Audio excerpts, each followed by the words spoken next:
nakikiusap akong panatilihin niyo ang lakas ng puwersa ng inyong hukbo, alang-alang na lamang sa itinakdang prinsipe.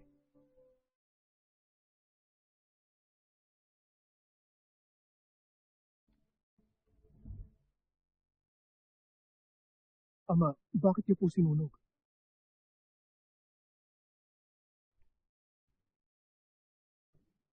Pagtapos ng digmaan,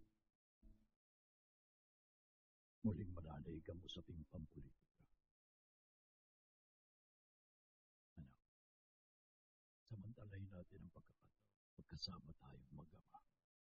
Kumuha ka ng anak, sasaluhan natin.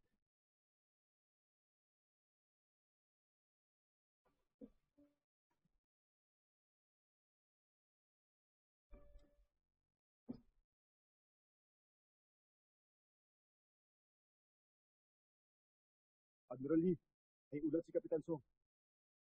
May mensahe po mula sa Vice Comandante Deng.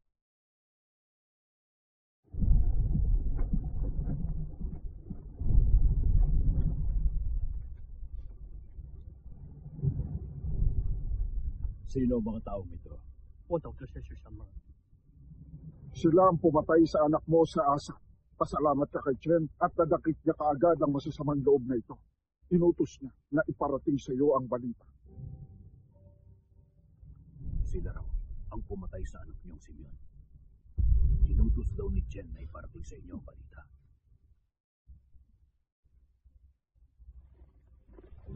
Admiral, mamamatay tao sila. Sila ang pumatay sa iyong anak. Admiral, may kasalanan ng mga taong ito. Pinatay nila ang anak mo. May kasalanan daw sila dahil sila ang pumatay sa inyong anak.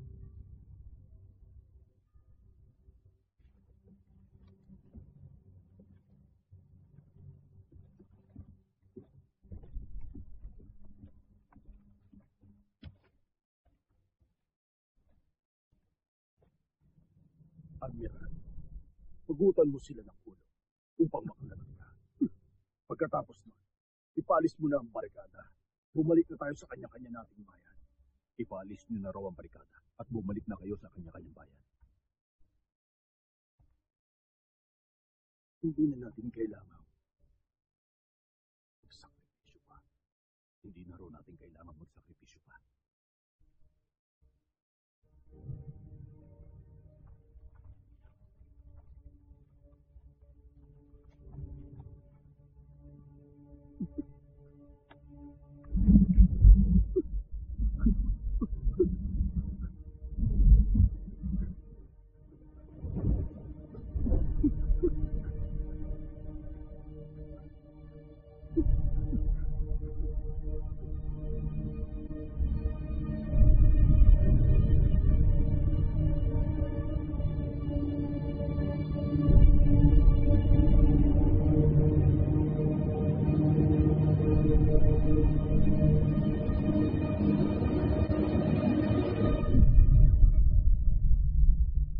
Hindi sila makayahan.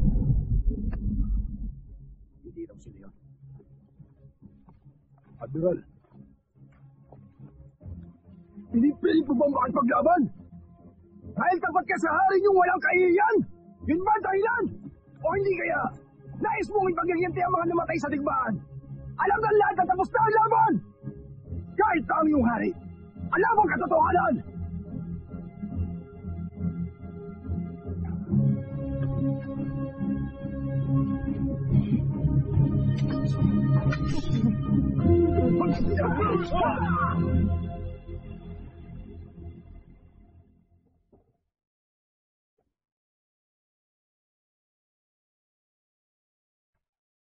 Commander, nakahanda ng lumaban ng hukbo ng Diyos.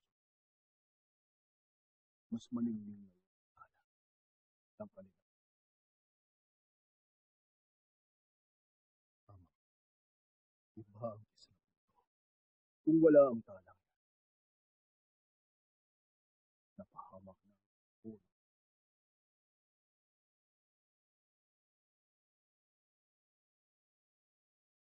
Bakit kinakatawa? Patawad. Hindi ko lang po inakala. Mataas ang paghanga niyo kaya pagha. Para niyo na rin kasing sinabi na iniligtas niya ang Diyos.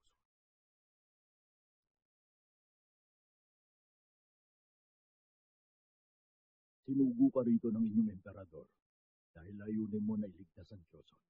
Kung ayaw mong tumulong sa digmaang ito, wala nang saysay ang kasunduan ng Ming at Joseon.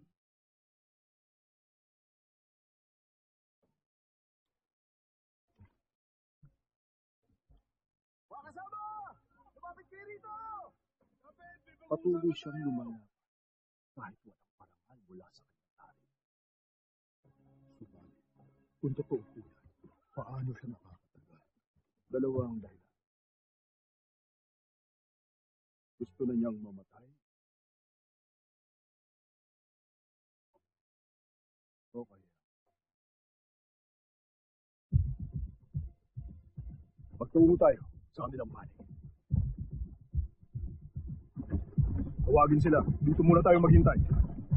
Ibigiris na ang hukbo ng Wei mula sa Sachuan at Gosong.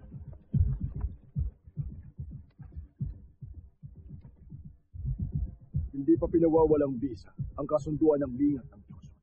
Ano nga ba ang plano niyo sa laban? Dahil hindi pa napapawalang bisa ang kasunduan, nais niya malaman ang inyong plano.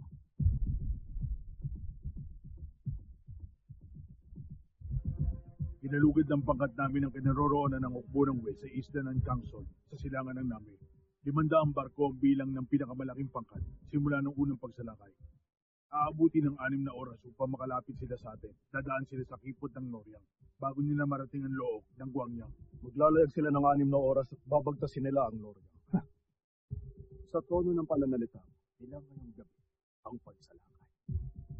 Sa tono ro ng pananalita niyo, ilang ngayong gabi ang pagsalakay. Ngayong gabi nga yan. Ngayong gabi araw. Isang barko lang ang palalampasin natin. Hindi sila makakakilos sa tayo. Isang barko lang daw ang palalampasin, kaya duda siya makakakilos sila agad. Ibig sabihin, hindi pwedeng dalawang panig. Paano mo magagawang alisin ang barikada? Kung hindi pwedeng dalawang panig, paano nyo raw aalisin ang barikada? Yun po ang ipinagtataka niya.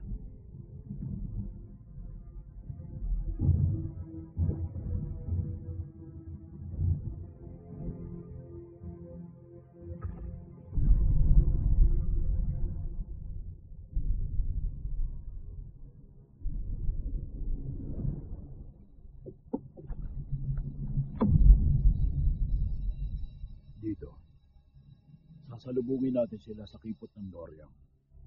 Sa kipot daw ng Noryang.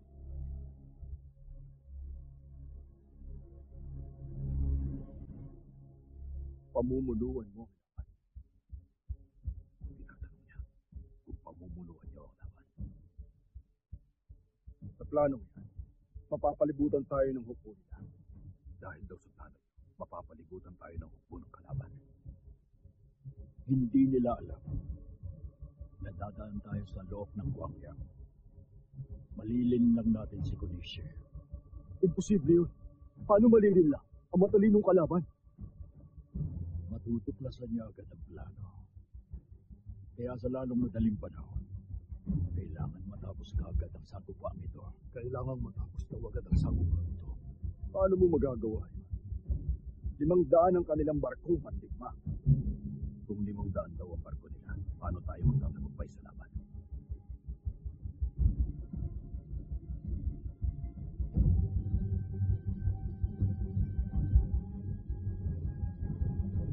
Habang ang kalaban ay patungo sa Noryang, babagtasin nila ang dilim at makapal na hamog. Tatampangan natin sila sa Noryang. Bago sumilay ang bukal liwayway, haharangin natin sila rito, saka natin sila tuluyang lulusubin. Yan ba?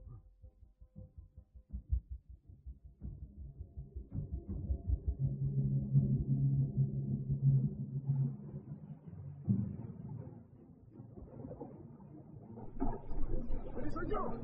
Kilos na! Kaya na! Sandata!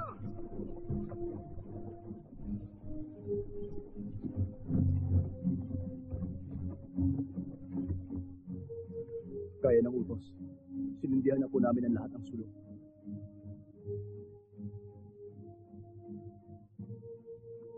Matutuklasan agad ng kalaban ang panlilinlang natin. Huwag kayong mag-alala. Gagawin ko ang lahat upang hindi tuloy ang makatakas si Konishi. Hindi ka dapat mag-uwis ng buhay. Sabihan mo ako sa oras na papantihin ni Konishi ang upo niya. Maliwanag ba? Papapanyan.